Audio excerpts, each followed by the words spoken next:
2024 జరిగిన సార్వత్రిక ఎన్నికల కౌంటింగ్ సందర్భంగా జేఎన్టీయూలో భారీ బందోబస్తు ఏర్పాటు చేయడం జరిగింది. టౌన్ మొత్తం అనంతపూర్ జిల్లా మొత్తం ఇన్ఫ్యాక్ట్ అనంతపూర్ జిల్లా మొత్తం 144 సెక్షన్ అమల్లో ఉంది. నలుగురు అంతకంటే ఎక్కువ మంది గుమ్మిగొట్టడానికి అవకాశం లేకుండా ఉత్తర్వులు కూడా ఇచ్చున్నారు. ఒకటేంటంటే ప్రజలకు మేము విన్నవించేది ఏంటంటే ఎవరు కూడా సాధ్యమైనంత వరకు ఇంట్లోనే ఉండండి. ఎటువంటి అసాంఘిక ఏదన్నా కార్యకలాపాలు చేస్తే వారిపైన కఠిన చర్యలు తీసుకుంటాం. ఇప్పుడు జేఎన్టీయూలో చుట్టూతా కూడా జేఎన్టీయూ భైరవ నగర్ వైపు కానీ ఇటువైపు సుశీల్ రెడ్డి కాలనీ కానీ హిందూ గ్రేవ్ యార్డ్ సర్కిల్ ఉంది కదా, అక్కడి నుంచి కూడా అన్ని లైన్స్ బ్యారికేడింగు, తర్వాత కన్సంట్రీనా కాయిల్స్ మీరు చూసే ఉంటారు, అవన్నీ చేయటం జరిగింది. అలాగే ఎవ్వరు కూడా గుమ్మికూడకుండా ఉండటానికి మనం మొబైల్ పార్టీస్ 8 మొబైల్ పార్టీస్ పెట్టాం జేఎన్టీయూ వైపు.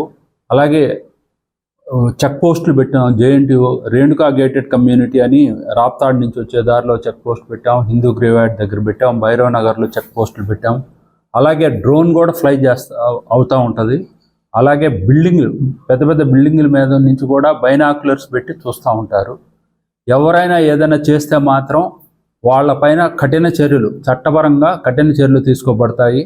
అలాగే దీన్ని వాళ్ళుగా అది గ్రౌండ్ లెవెల్ కార్యకర్తలే కాకుండా వీళ్ళని ప్రోత్సహించే నాయకుల పైన కూడా క్రిమినల్ కాన్స్పిరసీ 120B కింద 109 కింద అవి బెయిల్ కూడా రాని కేసులు, నాన్ బెయిలబుల్ అఫెన్సెస్తో కేసులు రిజిస్టర్ చేయడం జరుగుతుంది. అలాగే వీళ్ళని ఎవరైనా ప్రోత్సహించినట్లయితే వాళ్ళని ఈ నాన్ బెయిలబుల్ కేసులు కట్టడమే కాకుండా జిల్లా బహిష్కరణ చేయడానికి కూడా వెనకాడేది లేదు. అలాగే పీడీ యాక్ట్ కేసులు కూడా పెట్టబడతాయి.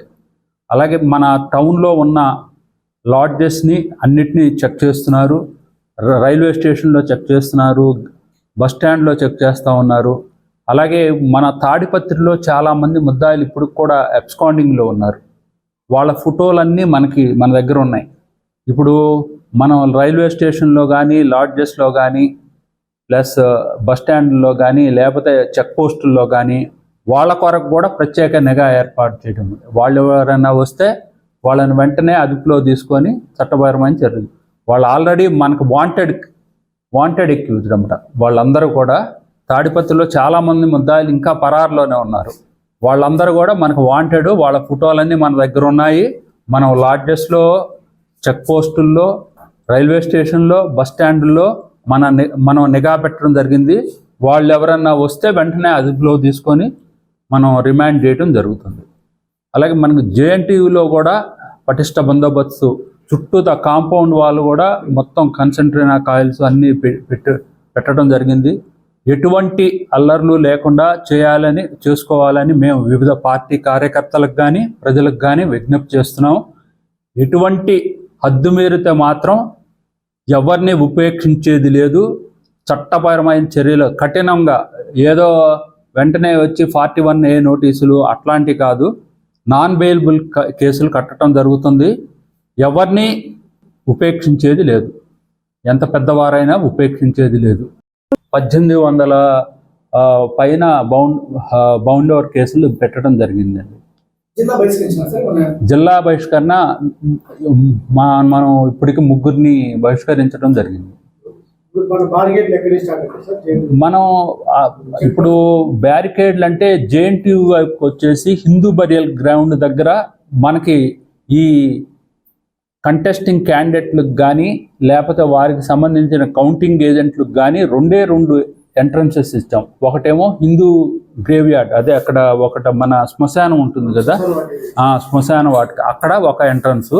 రెండో ఎంట్రన్స్ వచ్చేసి రాప్తాడు వైపు నుంచి వచ్చే రేణుకా గేటెడ్ కమ్యూనిటీ అక్కడి నుంచి ఒక ఎంట్రన్స్. 2 దారులు ఎవరికి అభ్యర్థులకు కానీ, కౌంటింగ్ ఏజెంట్స్కి కానీ, కౌంటింగ్ స్టాఫ్కి కానీ. మిగతా ఈ అన్ని దారులు మూసివేయబడ్డాయి. ఇంకోటి ఏంటంటే ఈ వీళ్ళకి కౌంటింగ్ ఏజెంట్స్కి కానీ, కంటెస్టింగ్ క్యాండిడేట్స్ కానీ జేఎన్టీయూలో 3 గేట్లు ఉన్నాయి. ఫస్ట్ గేట్ ఉంటుంది, ఏపీసీపీడీసీఎల్ ఆఫీస్ పక్కన ఉంటుంది. మీరు గమనించే ఉంటారు. ఆఫీస్ పక్క నుంచి వచ్చేసి అనంతపూర్ అర్బన్ రాప్తాడు కాన్స్టిట్యుయెన్సీకి సంబంధించిన కౌంటింగ్ స్టాఫ్ కానీ counting agents, counting staff and contesting candidates వాళ్ళు వెహికల్స్తో సహా వెళ్ళొచ్చు.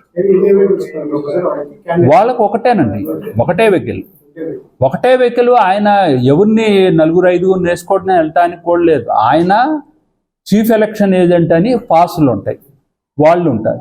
కౌంటింగ్ ఏజెంట్స్కి సంబంధించి 8 అసెంబ్లీ సెగ్మెంట్స్కి సంబంధించి వాళ్ళకి గవర్నమెంట్ పాలిటెక్నిక్ కాలేజీ గ్రౌండ్ని పార్కింగ్ ప్లేస్గా ఇవ్వటం జరిగింది. వాళ్ళు గవర్నమెంట్ కౌంటింగ్ ఏజెంట్స్ అన్ని 8 అసెంబ్లీ కాన్స్టిట్యూన్సీకి సంబంధించి గవర్నమెంట్ పాలిటెక్నిక్ కాలేజీలో పార్కింగ్ చేసుకొని కాలినడకన లోపలికి వెళ్ళాలి. వాళ్ళకు కూడా కాలినడకన కూడా వెళ్ళటానికి 3 గేట్స్ ఉన్నాయి, అది చెప్తాను నేను. కంటెస్టింగ్ క్యాండిడేట్స్ మాత్రం లోపల వెహికల్ అలౌ చేస్తుంది, ఆయన డ్రైవర్ వెళ్తారు అంతే, వేరే వాళ్ళు ఎవరు లేదు. అలాగే చీఫ్ ఎలక్షన్ ఏజెంట్ కూడా అంతే, ఆయన పాస్ ఉంటే ఆయన పంపిస్తాం. అంటే కౌంటింగ్ ఏజెంట్స్ వచ్చేసి 7 గంటల వరకు రావచ్చు, ఇంకా వాళ్ళే అలౌ స్టార్ట్ అయిపోతుంది కదా.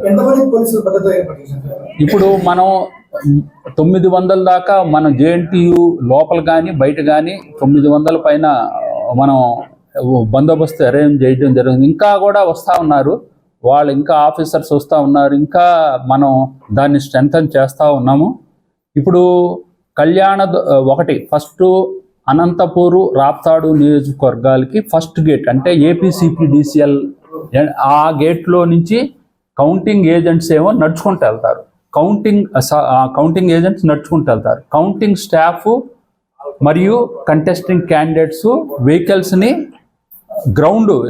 JNTU గ్రౌండ్ ఉంది, ఆ గ్రౌండ్లో పార్కింగ్ చేసుకోవడానికి అనుమతించబడింది. శాంతి భద్రతలకు భంగం కలిగించే చర్య చేపడితే మాత్రం తప్పనిసరిగా కేసు కట్టడం జరుగుతుంది. ఆ తర్వాత కేసు కట్టడం కూడా ఏదో వెంటనే పోలీస్ స్టేషన్కి తీసుకెళ్ళి ఒక నోటీస్ ఇచ్చి అట్లాంటిది కాదు, నాన్ బెయిలబుల్ కేసులు కట్టడం జరుగుతుంది. అలాగే తర్వాత ఒక డిస్ట్రిక్ట్ ఈ జిల్లా నుంచి ఎక్స్టర్న్మెంట్ కానీ లేకపోతే PD యాక్ట్ కానీ బుక్ చేయడం జరుగుతుంది. అది అందరూ కూడా మనసులో ఉంచుకొని మెలగాలని అందరికీ విజ్ఞప్తి చేస్తున్నాం.